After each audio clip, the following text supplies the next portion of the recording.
Selamat pagi anak-anak. Selamat pagi, Pak. Sebelum mengawali pelajaran ini, Pak Guru terlebih dahulu menyampaikan ucapan salam. Assalamualaikum warahmatullahi wabarakatuh. Waalaikumsalam warahmatullahi wabarakatuh. Untuk mengawali pelajaran pada kesempatan kali ini, silakan dari siswa kelas 4 untuk terlebih dahulu berdoa. Ketua kelasnya mana ya? Saya, Pak. Oh ya, Pak Salman. Pak. Silakan Pak Salman untuk memimpin berdoa terlebih dahulu. Mari teman-teman dengan membaca basmalah. Bismillahirrahmanirrahim. Terima kasih Mas Salman yang telah memimpin doa. Semoga atas doa yang sudah diucapkan oleh anak-anakku bisa membuka pikiran kita supaya menyerap ilmu agar bisa bermanfaat. Anak-anakku, hari ini anak-anakku apakah sehat semua? Sehat. Alhamdulillah. Ada yang sakit? Ada, Pak. Siapa? Murtiono. Oh, Murtiono. Oh, Nafi'ah juga, Pak, Nafi'ah. Oh, Nafi'ah juga ya. Toyibah. Ya, dari jumlah 28 anak yang nggak masuk berarti yang itu yang sakit ya? Iya, Pak. Mas Hasan. Oh, iya. Oh ya, berarti ada 2 anak yang tidak masuk. Sebelum pelajaran, Pak Guru mengingatkan kepada anak-anakku untuk selalu sikap disiplin dalam segala hal, baik dalam sekolah, belajar, ataupun kegiatan yang lain, yang mana manfaatnya untuk anak-anakku sekalian ketika kecil sudah menciptakan kedisiplinan, insya Allah besar akan menjadi orang yang sukses. Anak-anakku, pada kelas 4 kali ini memasuki semester yang 6, yaitu masuk pada pelajaran ke-10. Pada pelajaran yang ke-10, anak-anakku yaitu akan membahas tentang kisah Nabi Muhammad Sallallahu Alaihi Wasallam membangun kota Madinah. Apakah masih ingat anak-anakku waktu semester ganjil bahwa sudah disampaikan pelajaran yang lebih awal, yaitu tentang kisah hijrah Nabi Muhammad Sallallahu Alaihi Wasallam ke Madinah? Masih ingat? Ya, alhamdulillah.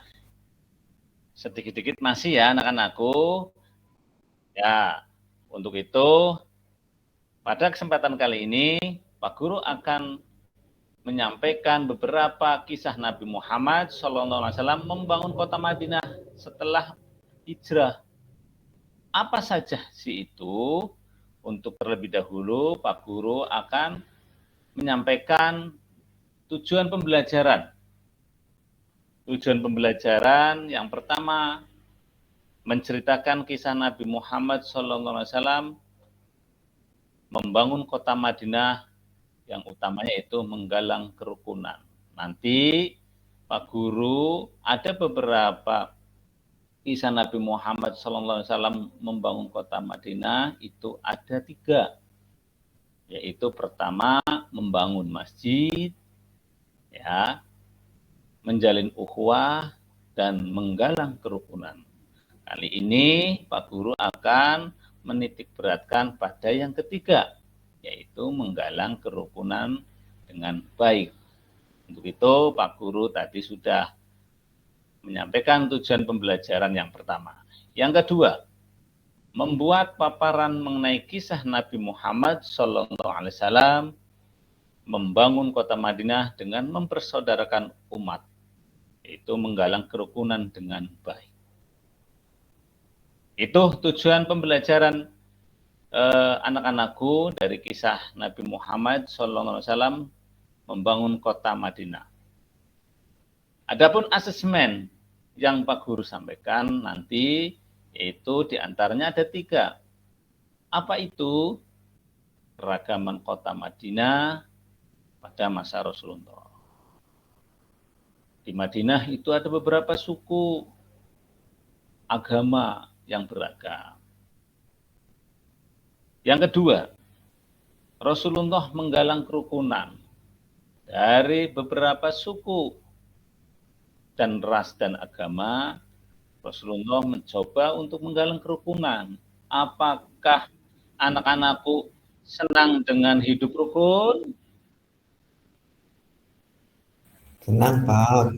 Oke, yang pastinya ketika rukun, semua itu ingin mendambakan semua. Yang selanjutnya, Rasulullah SAW membuat isi piagam. Dari hijrah itu, untuk menggalang kerukunan, Rasulullah membuat isi piagam Madinah. Dan nanti akan disampaikan di akhir pembahasan.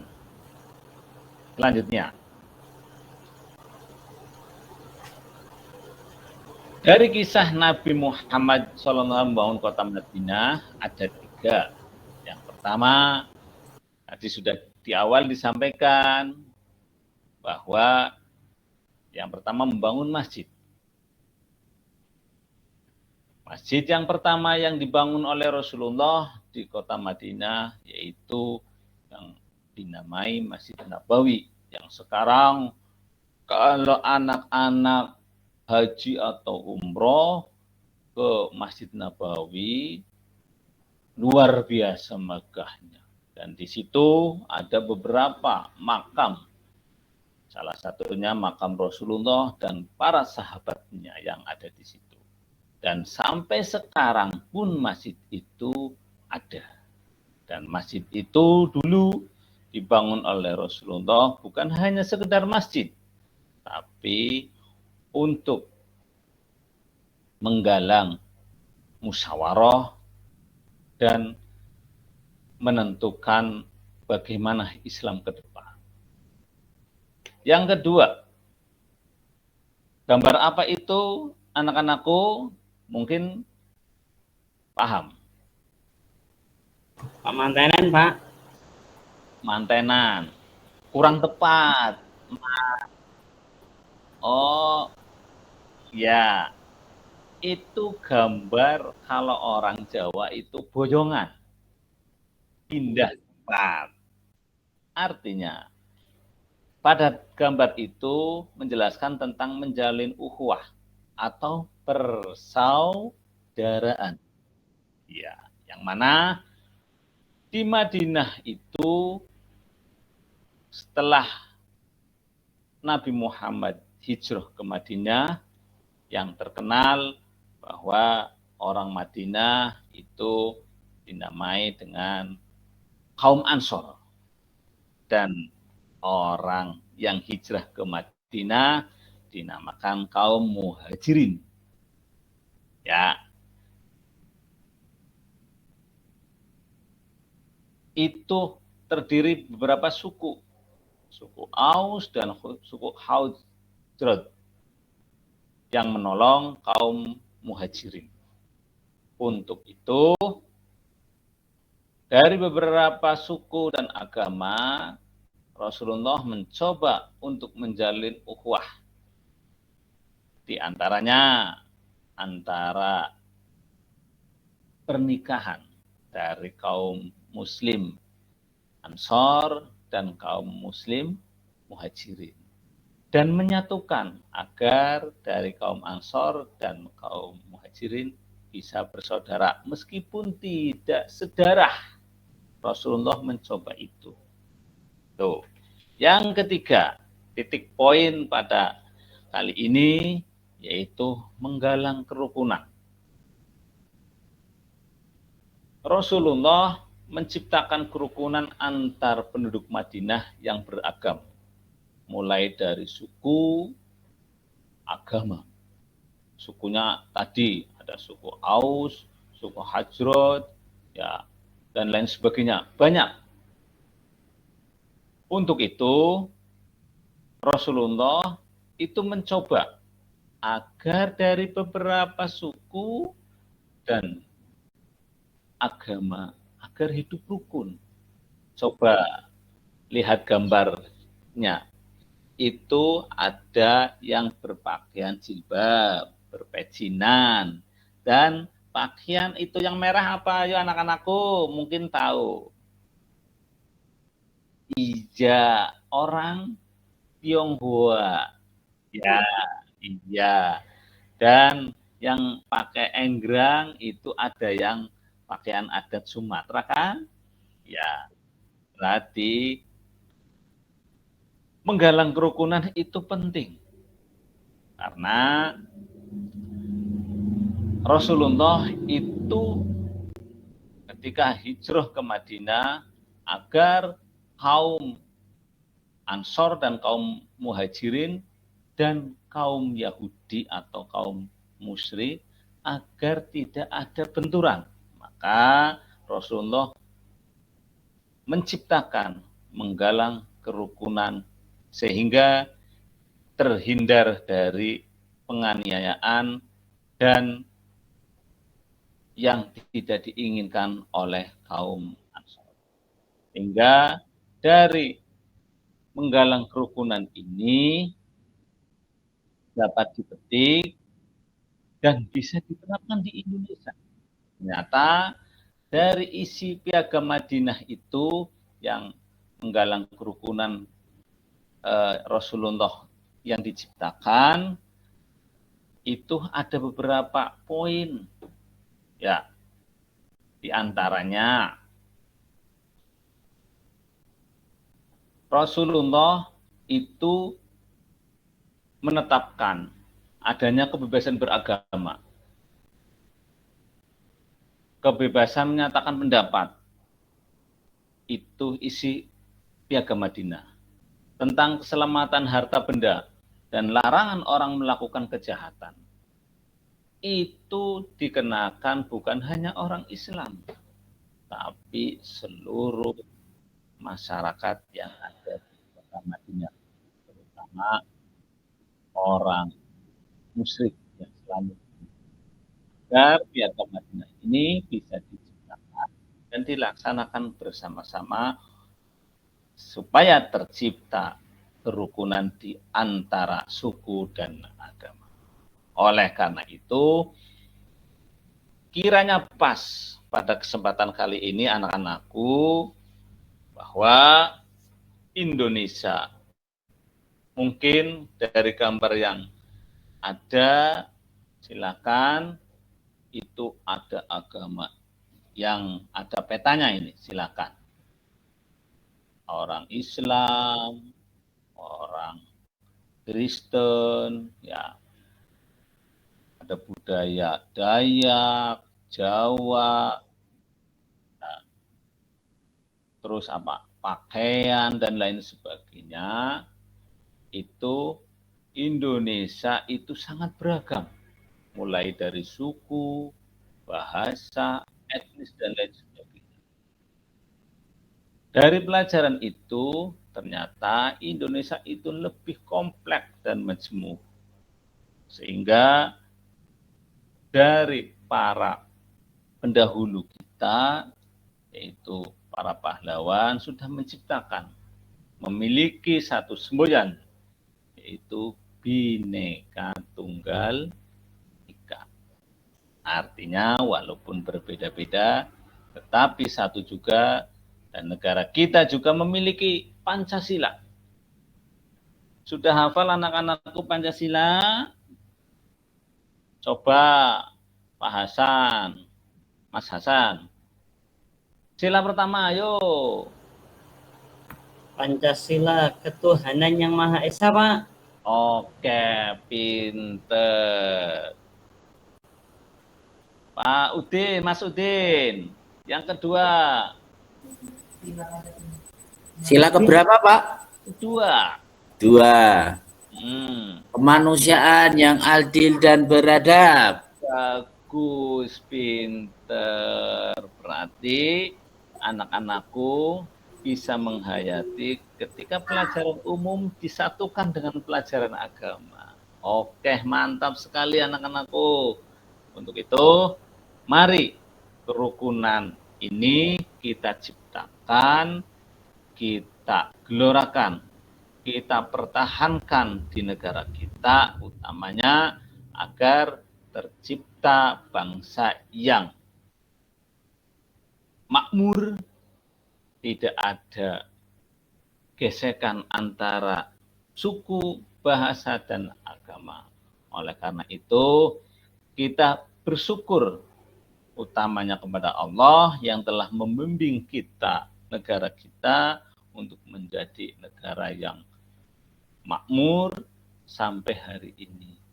Meskipun berbeda-beda baik suku, agama, dan ras yang ada di Indonesia.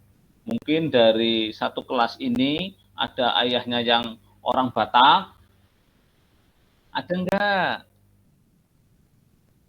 Ya, ada orang turunan dari Sumatera, ada enggak? Oleh karena itu, Salman, ya. Oleh Di karena Arab. aduh, jauh banget. Salman Khan, oh India kan? Ameriki, Pak. Ameriki. Nah, India. Beruntung yang hari ini hidup di Indonesia. Mereka negara lain iri dengan negara kita.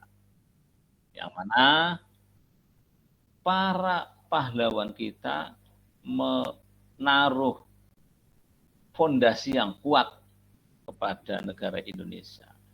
Seperti para ulama kita dengan berjuang sekeras tenaga, ternyata para pahlawan kita juga menciptakan kerukunan antar umat beragama dan suku ras. Anak-anakku,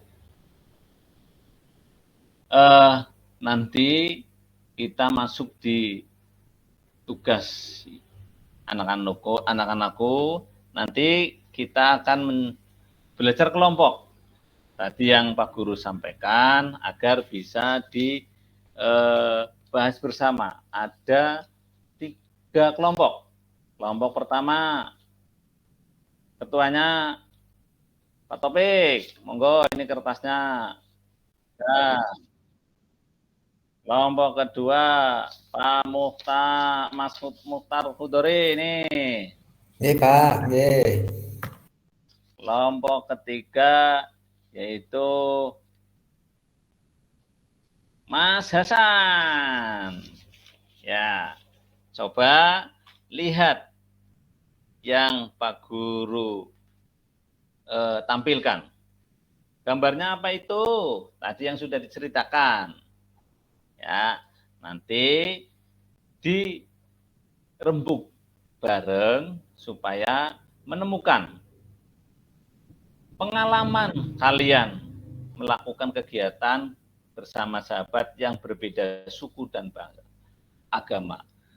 Mungkin di kelas ini satu agama, karena ini pelajaran agama kan? Ya, namun dari pengalaman anak-anakku di rumah berbeda kan? Ya, untuk itu nanti anak-anakku ceritakan supaya pengalaman di rumah dari kelompok masing-masing dicatat, dan nanti bisa disampaikan kepada teman-temanmu. Insya Allah minggu depan dari hasil pengalaman kamu di rumah nanti disampaikan di sini. Oke? Oke. Mungkin kiranya Siap. ada yang belum paham atau ditanyakan, silahkan. Paham, Pak? Paham semua? Paham? Iya, Pak. Paham semua, Pak. Oke, kalau paham semua, yang pastinya minggu depan bisa ceritakan ya di depan ya, anak-anakku. Siap. Siap, Pak.